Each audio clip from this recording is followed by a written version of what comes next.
యేసయ్య మాట ఎంత మంచి మాట, ఆపదలోనున్న వారిని ఆదరించే మాట.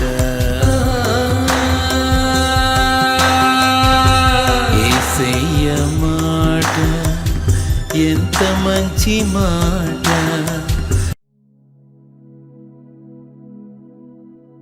దేవునికి వందనాలండి. పాస్టర్ గారికి వందనాలండి.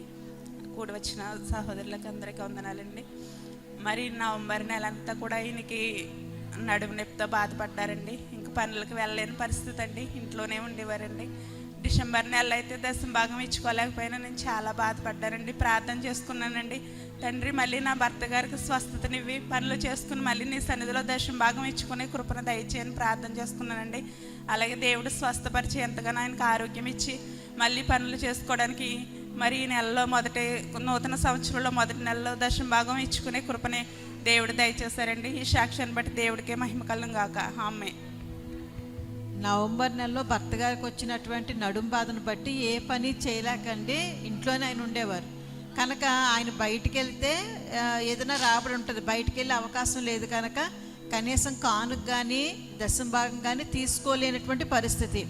కానీ మంచి విశ్వాసం అండి. మరి రెప్కా గారు మరి దేవుని యొక్క సన్నిధిలో విశ్వాసముతో నా భర్తను బలపరచు నాయన అని చెప్పి ప్రార్థన చేసుకోగా దేవుని దయ వల్ల కృపను బట్టి నడుం బాధను దేవుడు తగ్గించి వారి పని వారు చేసుకోవడం మాత్రమే కాకుండా మరలా దశమ భాగం తీసుకుని ఆయన సన్నిధిలో ఘనముగా సాక్ష్యం చెప్పుకునే భాగ్యం దేవుడు దయచేశారు. దేవునికే మహిమ కలుగునుగాక. ఎన్నో బాధలతో చింతిస్తున్నారా? అయితే ప్రతి నెల మొదటి మంగళవారం ఇరుసుమండ ముక్కామల డైలీ మార్కెట్ దగ్గరలో, మొదటి గురువారం పల్లంకూరు పాత సినిమా హాల్ స్థలములో, మొదటి శుక్రవారం మొమ్మిడివరం తెల్లమ్మ చెరువు గట్టు సమీపంలో, మొదటి శనివారం కూనవరం గోపవరం సరిహద్దుల మధ్య ఏసయ్య మందిరంలో ఉదయం 10 గంటల నుండి మధ్యాహ్నం 2 గంటల వరకు కుటుంబ ఆశీర్వాద ప్రార్థన జరుగుతుంది. కుటుంబ ఆశీర్వాద ప్రార్థనలో పాల్గొని సమస్యలపై విడుదల జయం పొందుకొని దేవుని ద్వారా దీవించబడాలని ప్రేమతో ఆహ్వానిస్తున్నాము. దేవుడు తన పిల్లలైన వారి పట్ల చాలా విధాలుగా చాలా రకాలుగా ఎన్నో కార్యాలు చేస్తూ బలపరుస్తూ మనల్ని ముందుకు నెట్టుకుంటూ వస్తాడు మన జీవితాల్లో. ఎవరు మనల్ని వెనక్కి లాగేసినా, ఎవరు మనల్ని తొక్కేసినా మనల్ని నిలబెట్టడానికి, మనల్ని లాగి మరలా ఆయనతో పాటు తీసుకెళ్ళడానికి మనకి ఎవరున్నారండి? దేవుడు ఉన్నాడు కదా. అలా ఆ దేవుడు మన కోసం ఎలాంటి కార్యాలు చేస్తాడు, ఏ విధంగా చేస్తాడు అని ఈరోజు మనం తెలుసుకుందాం. అయితే మొదటగా ఏంటంటే దేవుడు మైటీ థింగ్స్ అంటే శక్తివంతమైన కార్యాలు చేస్తాడు. అంటే దేవుడు ఏదైనా చేయడానికి సమర్థుడు. ఎల్ షడాయ్ ఇక్కడ ఉంది కదండి, ఎల్ షడాయ్ అంటే సర్వశక్తిమంతుడు, సర్వము చేయగలిగిన శక్తి కలిగిన ఉన్న దేవుణ్ణి మనం నమ్ముకున్నాం కాబట్టి మనకి భయం లేదు, బెంగ లేదు, దిగులు లేదు. చాలామంది బయట చూస్తే బాధ వస్తే చెప్పుకోవడానికి ఎవరు ఉండరు, లేక చెప్పుకోవడానికి మనుషులు లేక చనిపోయిన వాళ్ళు అనేక మంది ఉన్నారు. ఇప్పుడు ఏమైనా కష్టం వస్తే ఇది ఎలా తీరుతుంది అని ఒక ప్రశ్న కింద మిగిలిపోయిన జీవితాలు ఎన్నో ఉన్నాయి. వాళ్ళకి ఆ కష్టం ఎలా తీరుతుందో తెలీదు, దానికి ముగింపు ఏంటో తెలీదు. ఏదైనా ప్రాబ్లం, ఒక సమస్య వస్తే దానికి పరిష్కారం ఏంటి అది తెలియదు ఎవరికి. కానీ మనకు సమస్య వస్తే ఎవరండి మన పరిష్కారం?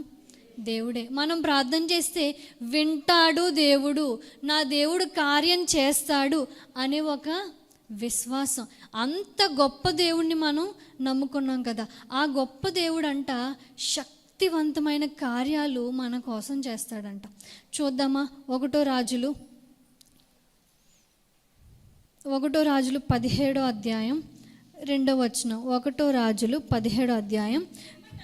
పిమ్మట అతనికి ప్రత్యక్షమై, నీవిచ్చట నుండి తూర్పు వైపునకు పోయి యోర్దానుకు ఎదురుగున్న కేరాతు వాగు దగ్గర దాగియుండుము.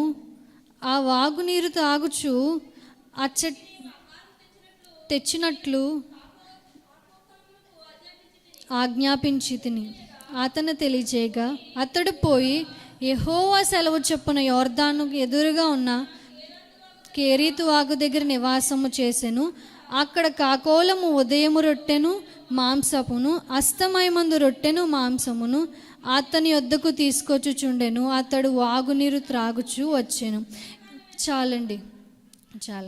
ఇక్కడ ఏమని ఉందంటే, ఏలియా ఇక్కడ ఏం చేస్తాడంటే, దేవుడు చెప్తాడు, భయపడిపోతాడు యెజెబెల్కి. భయపడిపోయి ఇంక నా వల్ల కాదని చెప్పి దాగుండిపోతే దేవుడు ఒక ప్లేస్ చెప్తే అక్కడ వస్తాడు. కేరీదు వాకు దగ్గరికి వచ్చి, ఇంక నా వల్ల కాదు, ఇంకా అయిపోయింది నా జీవితం అన్న పరిస్థితిలో వస్తాడనమాట ఏలియా. అక్కడికి వచ్చినప్పుడు దేవుడు అంటాడు కదా, ఆహారం ఎలా ఎలా అక్కడ ఏమీ అంత సదుపాయం లేని పరిస్థితి అక్కడ. కానీ దేవుడు ఒక కార్యం చేశాడు. ఏంటో తెలుసా? కాకితో ఆహారాన్ని, రొట్టె మాంసం, ఒక పూట 2 పూటలు ఎన్ని రోజుల్లో పంపించాడు అలా కదా. అలా దేవుడు శక్తివంతమైన కార్యం. అంటే ఆ కోణంలో జరగదు అంటే ఇలా కూడా జరుగుతుందా, ఇలా కూడా అవుతుందా అని నువ్వు ఊహించవు చూసావా, నువ్వు అనుకోవు చూసావా, అలా దేవుడు నీ జీవితంలో కార్యం చేస్తాడు. ఏలియా జీవితంలో చేశాడు. ఏలియా అనుకుని ఉండడు, వెధవరాలనిచ్చి పోషించాడు, ఓకే, అది పర్లేదు. కానీ ఇక్కడ కాకితో పోషించడం ఏంటి?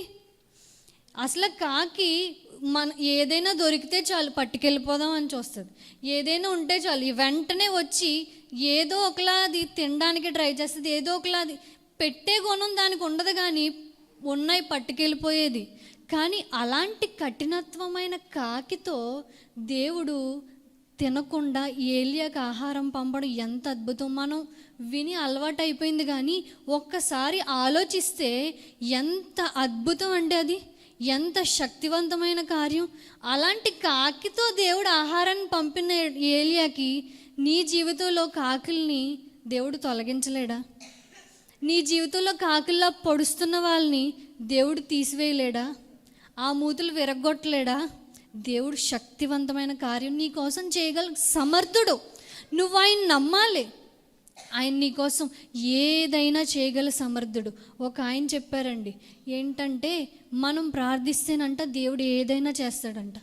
అది ఎలాగో తెలుసా?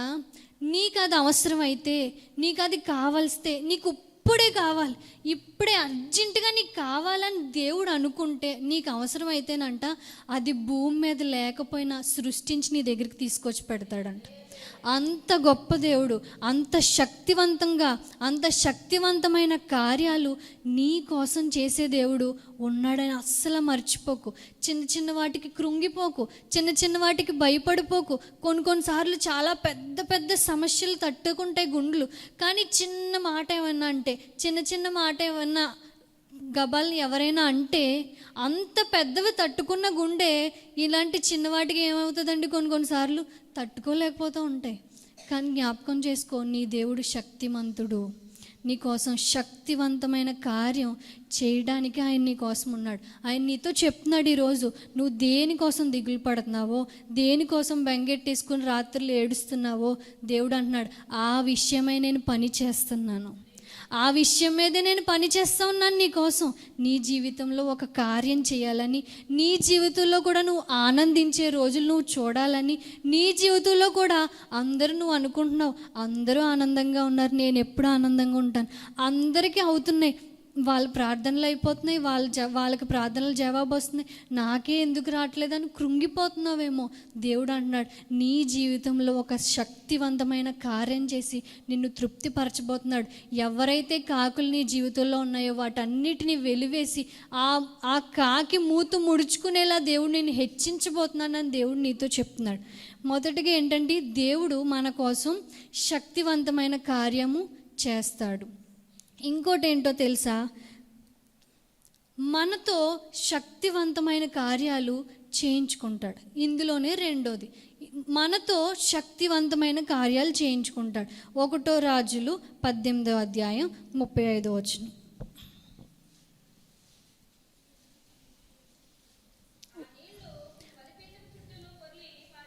పారెను రారు. ఎలీషా అంటాడు కదా, వినిపించట్లేదేమో, గట్టిగా పిలవండి, పడుకున్నారేమో, ఇంకా గట్టిగా పిలవండి అని చెప్పి ఎలీషా ఇంకా పిలుస్తారు, ఇంకా రావట్లేదు. రక్తాలు కోసుకుంటూ పిలుస్తారు, రక్తాలు వచ్చేలా పిలుస్తారు, అయినా సరే రారు.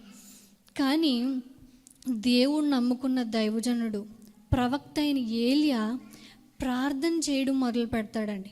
ప్రార్థన చేస్తూ ఉంటాడు, తండ్రి ఈ జనులందరూ నువ్వు గొప్ప దేవుడు అని తెలుసుకోవాలి, నువ్వే మహా సర్వశక్తిమంతుడు అని ఈ జనులందరికీ నువ్వు తెలియచేయాలి ఎలా అని చెప్పి ప్రార్థన చేస్తూ ఇంకా ముగించలేదండి. ప్రార్థన చేస్తుండగానే ఆకాశం నుంచి గొప్ప అగ్ని వచ్చి అక్కడున్న మాంసపు అంతటిని కూడా దహించి వేసి నీళ్లు కూడా ఆరిపోయేలా చేసిందంటండి.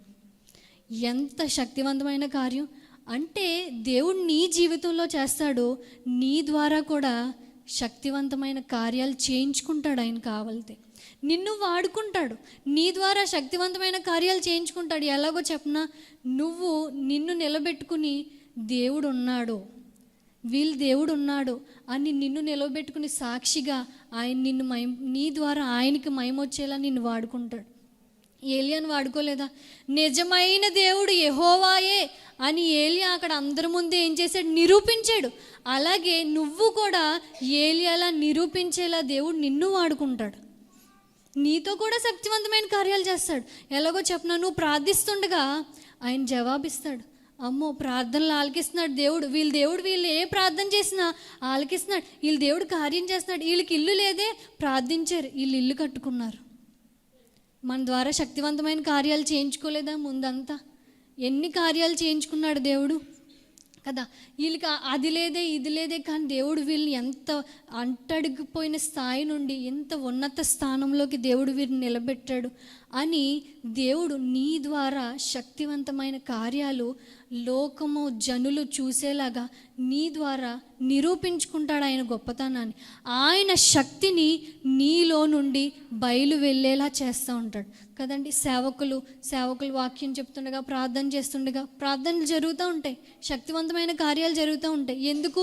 వాళ్ళు లోబడి జీవిస్తారు, దేవునికి అణిగిపోతారు, ఒదిగిపోతారు, దేవుడు వద్దన్నవన్నీ పక్కన పెట్టేస్తారు, దేవుడు కావాలన్నవే చేస్తూ రోజు ఎంత తగ్గించుకోవాలో అంత తగ్గించుకుంటూ, ఎంత ఒదిగిపోవాలో అంత ఒదిగిపోతూ, ఏమి మానుకోవాలో ఇంకా ఏమున్నాయని లోతుకు తవ్వుకుంటూ సేవకులు నలిగిపోతూ ప్రార్థన చేసుకుంటూ దేవునికి మరింతగా దగ్గర అవుతూ విశ్వాసులు ఇంకనూ దగ్గరికి తీసుకువెళ్ళాలనుకుంటారు. కాబట్టి వాళ్ళు ఏ ప్రార్థనలు చేసినా ఫలిస్తూ ఉంటాయి, వాళ్ళని దేవుడు వాడుకుంటూ ఉంటాడు, వాళ్ళ ద్వారా శక్తివంతమైన కార్యాలు చేసుకుంటూ ఉంటాడు.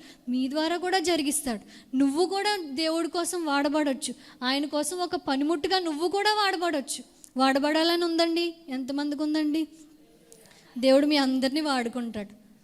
ఎప్పుడు లోబడి జీవించినప్పుడు, అణిగిమణిగి ఒదిగిపోయినప్పుడు, దేవుని తరపున నువ్వు ఉన్నప్పుడు, దేవుని పార్టీలో ఉన్నాడు. ఏలియా ఎవరి పార్టీలో ఉన్నాడండి? ఎవరి పార్టీ అండి? దేవుడు, యేసయ్య, యెహోవాయే దేవుడు, యేసయ్యే దేవుడు. ఆ పార్టీలో ఉన్నాడు. ఆ పార్టీలో ఉంటే సరిపోయిందా? ప్రార్థన చేశాడు, దేవుని ఆజ్ఞలు పాటించాడు, అతను చేయవలసినవన్నీ చేశాడు. ఆ పార్టీలో దేవుడు నమ్ముకుంటే చాలు, దేవుడు నేను తెలుసుకున్నాను, చర్చికి వస్తే చాలు, ఆ పార్టీలో ఉంటే సరిపోదు. పార్టీలో ఉన్నారు, ఇంటింటికి వెళ్ళి మాకు ఓటేయండి అమ్మా, మాకు ఓటేయండి. పార్టీలో ఉంటూ పార్టీ కోసం మనం ఏం చేయాలి? పని చేయాలి. పార్టీ గెలవాలంటే మనం ఏం చేయాలి? పోరాడాలి. మన పార్టీకి వెళితే మనకేంటి? ఆనందం, సంతోషం కదా. ఓడిపోయిన వాళ్ళ దగ్గర ఉల్లాసం, అవునా కదా? అలాగే దేవుడు పార్టీలో నువ్వు ఉండాలి.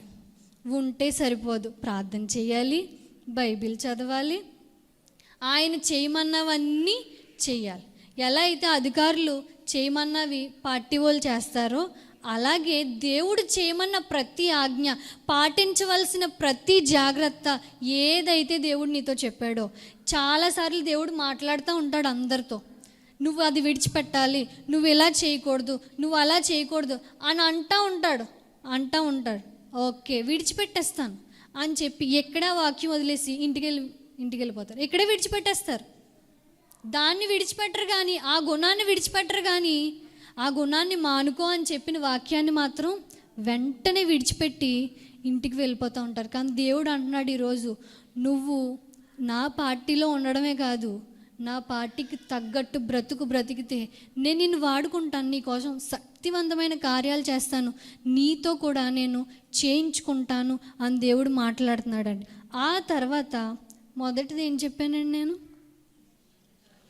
శక్తివంతమైన కార్యాలు దేవుడు మన కోసం చేస్తాడు. తర్వాత మనతో శక్తివంతమైన కార్యాలు చేయించుకుంటాడు. ఆ తర్వాత ఏంటంటే రెండోది, ఆయన నిన్ను విడువడు, ఎడబాయడు. హెబ్రీలు రాసిన పత్రిక 13వ అధ్యాయం 5వ వచనం.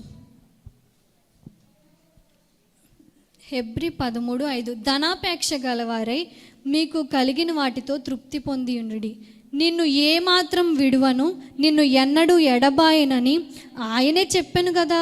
కాబట్టి ప్రభు నాకు సహాయకుడు, నేను భయపడను, నరమాత్రుడు నాకేమి చేయగలడు అని మంచి ధైర్యముతో చెప్పగలవారమై ఉన్నాము.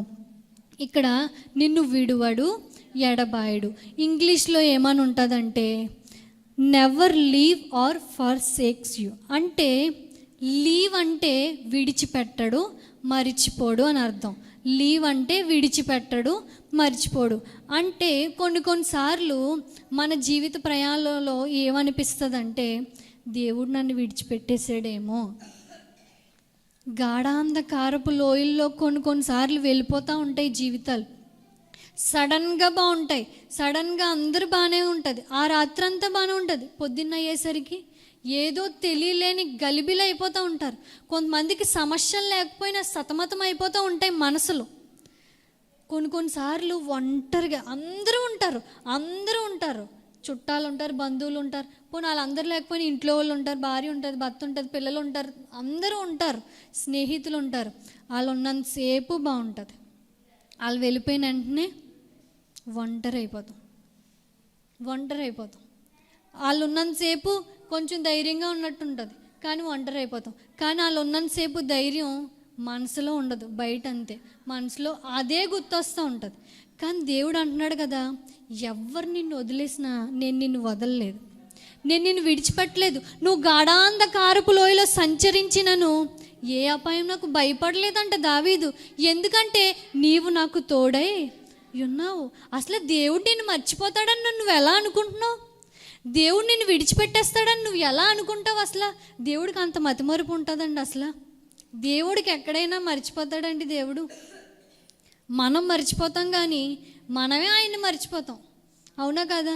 బయటికి వెళ్ళినప్పుడు ప్రార్థన చేసుకోవడం మర్చిపోతారు, ఏదైనా పని ప్రారంభించే ముందు ఇది దేవుడి చిత్తమా, ఇది దేవుడికి ఇష్టమేనా, ఈ పని చేయడం నేనని అడగడం మర్చిపోతారు.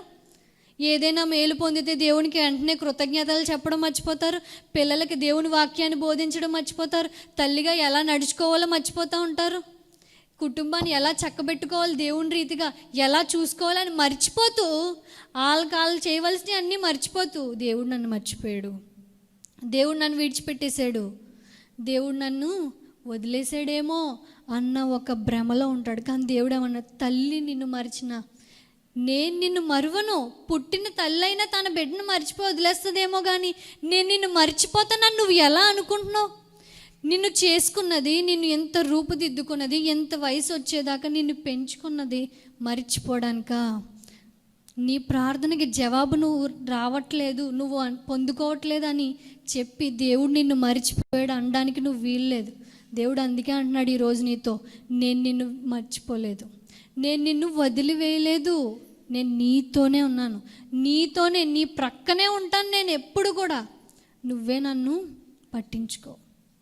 ఆ తర్వాత ఏంటంటే ఫర్సేక్స్ యూ అంటే దేవుడు అంట, మనం ఇక్కడ ఉన్నామనుకోండి, దేవుడు నేను ఇదే అనుకోండి, దేవుడు నేను అనుకోండి, నేను ఈ పక్కన ఉన్నాను అనుకోండి, మనం దేవుడు అంట మన వైపు ఇంకా ఇలా కూడా తిరగడంట. అర్థమైందండి?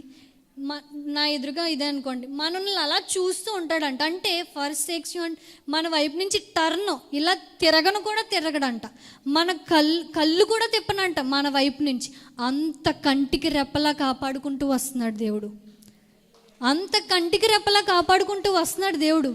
క్షణం మాత్రం కూడా నిన్ను విడిచిపెట్టకుండా, నిమిషం మాత్రం కూడా నిన్ను వదిలివేయకుండా, నిన్ను మరిచిపోకుండా నిమిషం నిమిషం నీ మీదే దృష్టి ఉంచుతూ నీకేం చేస్తే బాగుంటుంది, నువ్వు ఎలా ఉంటే ఆనందంగా ఉంటావు, లేకపోతే ఎక్కడుంటే నువ్వు సంతోషంగా ఉంటావు, నీ జీవితంలోకి ఏది అనుమతిస్తే నువ్వు ఆనందంగా జీవిస్తావు, ఏది జరిగితే నువ్వు ఆయన సన్నిధికి దగ్గర అవుతావని నీ కోసం నిన్ను చూస్తూ నీ కోసం ఆలోచించే దేవుడు ఉన్నాడు. నువ్వు భయపడకు, నేను ఒంటరిగా ఉన్నానని దిగులు పడకు. నువ్వు ఒంటరిగా ఉన్నావని ఎప్పుడు అనుకోవద్దు. దేవుడు నీ వైపే ఉన్నాడు, నీ తరపునే ఉన్నాడు, నీ తరపునే ఆయన పోరాటం చేస్తున్నాడు. దేవుడు నిన్ను చూస్తూ ఉన్నాడు కదా. నేను చూస్తున్నప్పుడు ఆయనకి నిరాశ మిగులుస్తున్నావా, ఆనందాన్ని మిగులుస్తున్నావా? ఆయన నిన్ను నిమిషం వదలకుండా చూసుకుంటున్నాడు కదా. నిమిషం వదలకుండా నిన్ను చూసుకుంటున్న దేవునికి నిరాశ, ఆనందమా? దేవుడు ఆశతో ఎదురు చూస్తాడంట. ఎలా అంటే నీ వైపు అలా చూస్తాడు కదా, అలా చూస్తూ చూస్తూ టీవీ కరెక్ట్గా సీరియల్ టైం ఏం చేస్తావు చూస్తాడు, నిన్నే చూస్తాడు. టీవీ ఆన్ చేస్తుందా, ప్రార్థన చేసుకుంటుందా? అదే టైంకి ప్రార్థన కదండి, గూగుల్ మీట్లో ప్రార్థనలు సీరియల్ టైం కూడా కొన్ని దాటిపోవచ్చు, కానీ ఈ ప్రార్థనకు వస్తావా, ఆ ప్రార్థనకి వెళ్తావా? రెండిటి మధ్యలో నువ్వు ఉంటావు. దేవుడు నిన్నే చూసి ఏమనుకుంటాడు తెలుసా? నా బిడ్డ వెళ్దో, నా బిడ్డ సీరియల్ చూడదు, నా కోపం వచ్చేది నీకు, వాళ్ళు నీకు కోపం తెప్పించేస్తారు, నీకు కోపం వచ్చేది, కానీ దేవుడే కోప్పడదు నా బిడ్డ. లేకపోతే నువ్వు పాపం చేసేయాలనుకుంటావు, లేకపోతే ఫోన్లో ఏవేవో చూస్తూ ఉంటావు, సినిమాలు సీరియల్ అని అవి ఇవి లోకాస్ట్లన వాళ్ళల్లో నీ పక్కన ఉంటాయి, నీ ముందు ఉంటాయి, కానీ దేవుడు ఏమనుకుంటాడు తెలుసా? చేయదు, అలా చేయరు అని దేవుడు మనల్ని మనస్ఫూర్తిగా నమ్ముతాడంట. అలా చెయ్యము, ఇలా చేస్తాం, దేవుడు అనుకున్నట్టు చేస్తాం, లేకపోతే ఆ లోకాశలు విడిచిపెట్టి ఇలా చేస్తామని దేవుడు ఆశపడతా ఉంటే ఆశగల ప్రాణాన్ని నిరాశ చేసేస్తారు. కానీ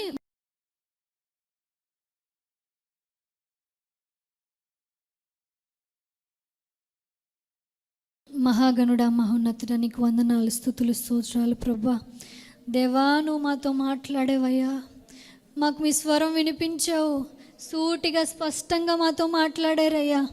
మీ గొప్ప కార్యాలతో మమ్మల్ని తృప్తిపరచబోతున్నారని, శక్తివంతమైన కార్యాలు మీ జీవితంలో నేను జరిగిస్తానని అన్నావయ్యా. మిమ్మల్ని విడువను ఎడబాయనని సెలవిచ్చావయ్యా. నిమిషము కూడా నేను విడిచిపెట్టను అన్నావయ్యా. నీ కొరకు మంచి ఉద్దేశములు నేను కలిగి ఉన్నాను, భయపడకన్నావు. ఎలాంటి సముద్రపు అలలు నీ ముందు వచ్చిన నిర్మలమైన వాతావరణం అద్భుతం ద్వారా కలిగిస్తానని మాట్లాడేవయ్యా. నువ్వు ఎదురు చూస్తున్న సమయంలో ప్రభువా, నీ కార్యం కోసం మేము ఎదురు చూస్తున్న సమయంలో ఒక అద్భుతం చేసి మా కోసం పని చేస్తున్నామని మేము నమ్ముతున్నాం దేవా. నువ్వు మా కోసం ప్రతిదీ మంచికే చేస్తావు దేవా. నీకు వందనాలు చెల్లించుకుంటున్నాం దేవా. వాక్యం విన్న బిడ్డల్లో వాక్యం ఫలింపజేయండి. వాక్యం విన్న ప్రతి బిడ్డలో మీరు 100 60 మీ వాక్యాన్ని అభివృద్ధి పరచండి ప్రభా. ఏ బిడ్డ ఏ బాధతో వచ్చారో మీకు తెలుసు, ఏ మనసులో కృంగిపోయి వచ్చారో మీకు తెలుసు నాయన. మీరు మనసు ఎరిగిన దేవుడవు, చాలిన దేవుడవు, సరిపడిన దేవుడవు, కలుగ చేసుకుని అద్భుతాలు జరిగించే దేవుడవు. బిడ్డల విషయంలో అద్భుతం చెయ్యమని యేసు నామములో అడుగుచున్నాము తండ్రి. Amen, amen, amen.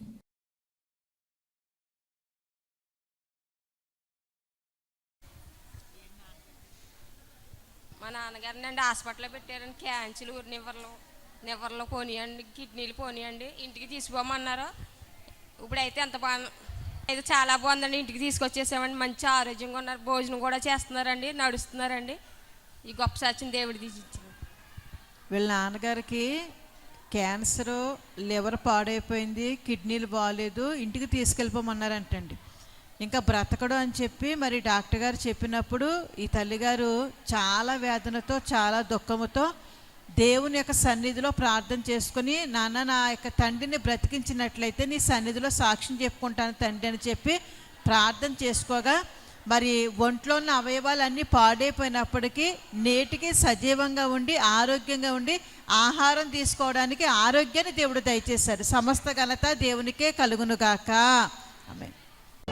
ఆత్మతో సత్యముతో దేవునిని ఆరాధించాలనుకునే వారికి ప్రతి ఆదివారం ఉదయం 7 గంటల నుండి 9:30 వరకు ఇరుసుమండ ముక్కామల డైలీ మార్కెట్ దగ్గరలో, ప్రతి ఆదివారం ఉదయం 7 గంటల నుండి 9:30 వరకు కూనవరం గోపవరం సరిహద్దుల మధ్య యేసయ్య మందిరంలో, ప్రతి ఆదివారం ఉదయం 10 గంటల నుండి 12:30 వరకు అమలాపురం ఎర్ర వంతెన దగ్గర హౌసింగ్ బోర్డ్ కాలనీలో, ప్రతి ఆదివారం ఉదయం 10 గంటల నుండి 12:30 వరకు మమ్మిడివరం తెల్లమ్మ చెరువుగట్టు సమీపంలో, ప్రతి ఆదివారం ఉదయం 9 గంటల నుండి 11 గంటల వరకు పల్లంకూరు పాత సినిమా హాల్ స్థలములో, ప్రతి ఆదివారం మధ్యాహ్నం 2 గంటల నుండి 4 గంటల వరకు పేరూరుపేట గ్రామంలో ఆరాధన జరుగుతుంది. రండి, ఆత్మతో సత్యముతో దేవునిని ఆరాధించి గమనిక. ప్రతి నెల 2వ బుధవారం PBM కర్మేల్ ప్రేయర్ హౌస్ అమలాపురంలో సంపూర్ణ రాత్రి ఉపవాస ప్రార్థన జరుగును. ప్రభువా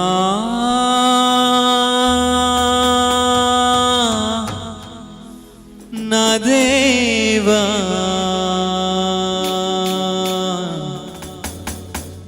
ప్రభువా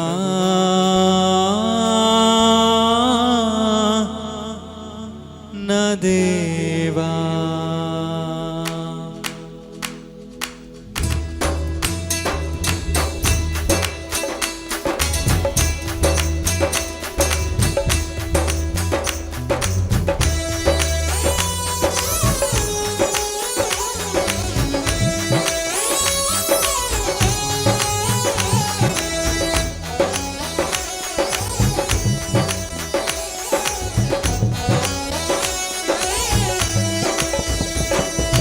ఆశిస్తే ఆశలన్నీ తీర్చే దేవా నా యేసు దేవా, ఆశ కలిగిన ప్రాణమును తృప్తిపరచు దేవా నా ప్రభువా దేవా. ఆశిస్తే ఆశలన్నీ తీర్చే దేవా నా యేసు దేవా, ఆశ కలిగిన ప్రాణమును తృప్తిపరచు దేవా నా ప్రభువా దేవా. ప్రభువా నా దేవా, ప్రభువా నా దేవా, ప్రభువా నా దేవా. ఆశిస్తే ఆశలన్నీ తీర్చే దేవా నా యేసు దేవా, ఆశ కలిగిన ప్రాణమును తృప్తిపరచు దేవా నా ప్రభువా దేవా.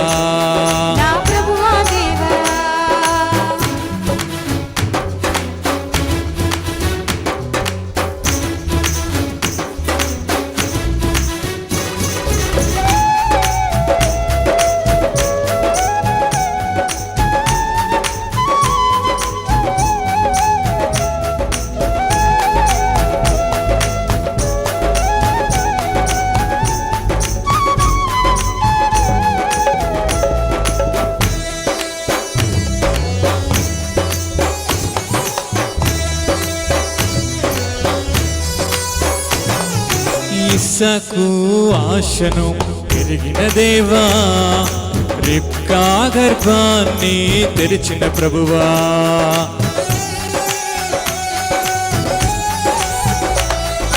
ఇస్సాకు ఆశను ఎరిగిన దేవా, రిబ్కా గర్భాన్ని తెరిచిన ప్రభువా.